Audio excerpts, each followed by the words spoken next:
Happy Wednesday po sa ating lahat. Ako si Benison Estareja. Patuloy pa rin po ang mga pag-ulan sa ilang bahagi ng ating bansa dahil sa dalawang weather systems.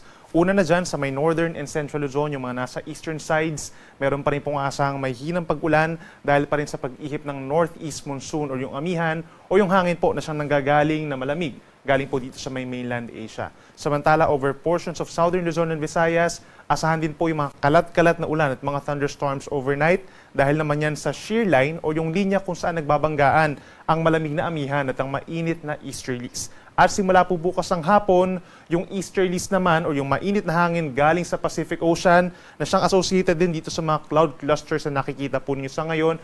Magkocross po ito dito sa may Philippine Sea, palapit ng ating kalupaan sa may Eastern Visayas and Mindanao simula bukas at magpapaulan over many areas of our country pagsapit po ng Friday. Wala naman tayong namamataang low pressure area or bagyo na mabubuo sa ating bansa at papasok ng ating area of responsibility hanggang sa weekend. Bukas po, February 12, araw ng Thursday, mataas pa rin ang tsansa ng ulan sa may eastern section of Luzon dahil pa rin yan sa northeast monsoon at sa shear line. Asahan pa rin ang may hinang pag-ulan dito po sa may Cagayan Valley, gayon din ang lalawigan ng Aurora, at maging dito rin sa may Apayao, Kalinga, Mountain Province in Ifugao, magbaon po ng payong kung lalabas ng bahay. Dito naman sa ating mga kababayan po sa may Quezon Province, Bicol Region, at malaking bahagi ng Mimaropa, asahan din yung mga kalat-kalat na ulan, mga light to moderate, with at times heavy rains, lalo na po sa hapon hanggang sa gabi. So mag-ingat po sa mga posibleng pagbaha at pagguho ng lupa. Yan ay dahil sa shear line o yung bangga ng mainit at malamig na hangin. Samantala, dito naman sa may Occidental Mindoro, asahan yung mga isolated rain showers or thunderstorms sa dakong hapon hanggang gabi at ang natitirang bahagi ng Luzon. Kabilang po ang Metro Manila at yung mga nearby areas sa Central Luzon, Calabarzon, dito rin po sa may Ilocos Region, the rest of Cordillera Region, partly cloudy to cloudy skies pa rin at meron lamang tsansa ng pulupulong mahinang pag-ulan at yung ibang lugar, maliit lamang ang tsansa ng mga pag-ulan. For Metro Manila tomorrow, between 23 to 30 degrees Celsius ang temperatura. May kalamigan pa rin, kagaya dito sa may Tagaytay, from 20 to 27 degrees. Sa Legazpi, 24 to 27 degrees Celsius. At sa may Tugigaraw, 21 to 28 degrees, habang pinakamalamig pa rin po sa may Baguio City, between 14 to 23 degrees Celsius. Sa ating mga kababayan po sa Visayas, pinakamaulan pa rin po sa may eastern section. Yan po ay dahil pa rin sa shear line, kalat-kalat ang ulan at mga thunderstorms. So pinapayuhan pa rin natin ang pagbabaon po ng payong at mag-ingat pa rin sa banta ng baha at pagguho ng lupa. Habang natitirang bahagi ng Visayas, may mga pag-ulan as early as morning dito sa may Aklan, Capiz, Northern Negros and Northern Cebu dahil na rin po sa shear line. The rest of Palawan or the rest of Visayas and Palawan, partly cloudy to cloudy skies, may chance rin ng pulupulong pag-ulan, lalo na sa may central and southern portion of Palawan. Sa may Puerto Princesa, 25 to 30 degrees ang range of temperature, habang sa may Metro Cebu from 24 to 30 degrees Celsius. At sa ating mga kababayan po sa Mindanao, by tomorrow, asahan ng fair weather conditions, umaga hanggang tanghali sa malaking bahagi ng Mindanao. Pero pagsapit po ng hapon, lumalapit yung kumpol ng ulap dun sa may Philippine Sea at magdadala po ng mga pag-ulan sa hapon at gabi dito sa may Caraga Region and Davao Region. Mag-ingat po sa banta ng mga malalakas na mga pag-ulan. Biglang magdudulot po yan ng mga flash floods, possible din yung mga landslides, knowing din na nitong mga nagdaang araw ay nagkaroon ng mga pag-ulan dahil po yan sa shear line. Habang natitirang bahagi ng Mindanao, isolated lamang or pulupulong pag-ulan or pagkulog ang mararanasan bukas, araw po ng Thursday. Sa Zamboanga City, pinakamainit po bukas from 24 to 33 degrees Celsius, habang sa may Davao City naman po hanggang 32 degrees Celsius. Ngayon at bukas, wala naman tayong gale warning or babala sa mga delikadong alon, pero aasahan pa rin po na medyo maalon pa rin po sa may Northern Luzon at sa may silangang baybayin ng Luzon and Visayas. Yan ay dahil pa rin po sa northeast monsoon. Hanggang 3 meters po, lalo na kapag may mga thunderstorms at malakas na hangin at ulan, dun sa mga nabanggit natin mga lugar, no? Kaya pinag-iingat pa rin natin yung ating small sea vessels.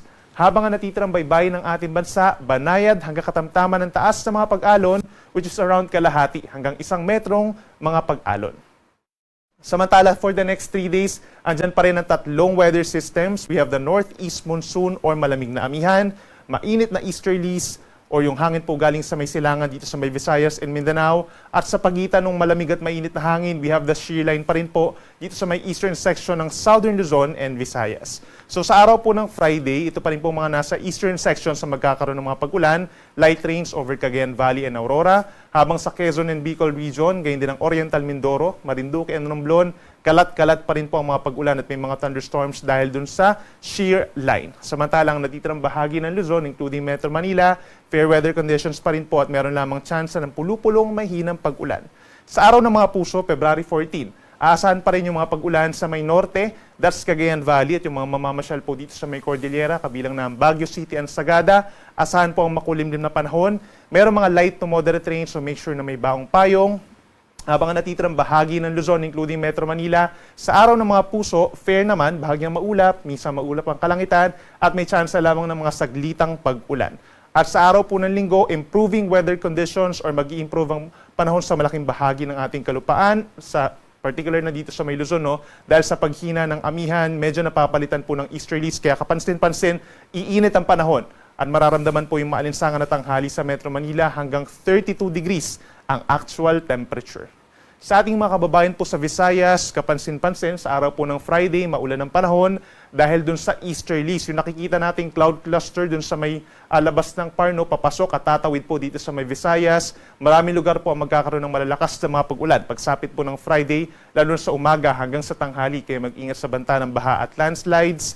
Pagsapit ng Sabado at Linggo, magiging maganda naman po yung ating Valentine's weekend. Asahan naman yung partly cloudy to cloudy skies at may tsansa lamang ng mga pulupulong pag-ulan, lalo na sa may eastern portion of Visayas. At sa ating mga kababayan naman po dito sa may Mindanao, asahan naman ang bahagyang maulap hanggang maulap na kalangitan throughout the weekend din po kagaya dito sa may Visayas.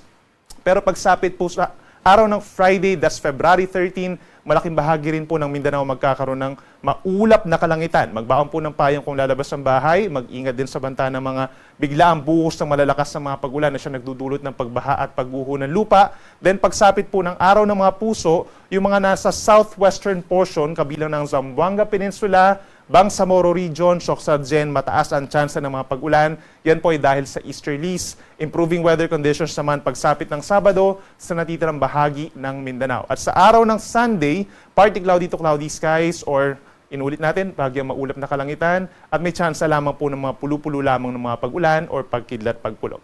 Ang ating sunset ay 5:59 ng hapon mamaya at ang sunrise bukas ay 6:21 ng umaga. Yan muna latest mula dito sa Weather Forecasting Center ng Pag-asa. Ako muli si Benison Estareha na nagsasabing sa anumang panahon, Pag-asa, magandang solusyon.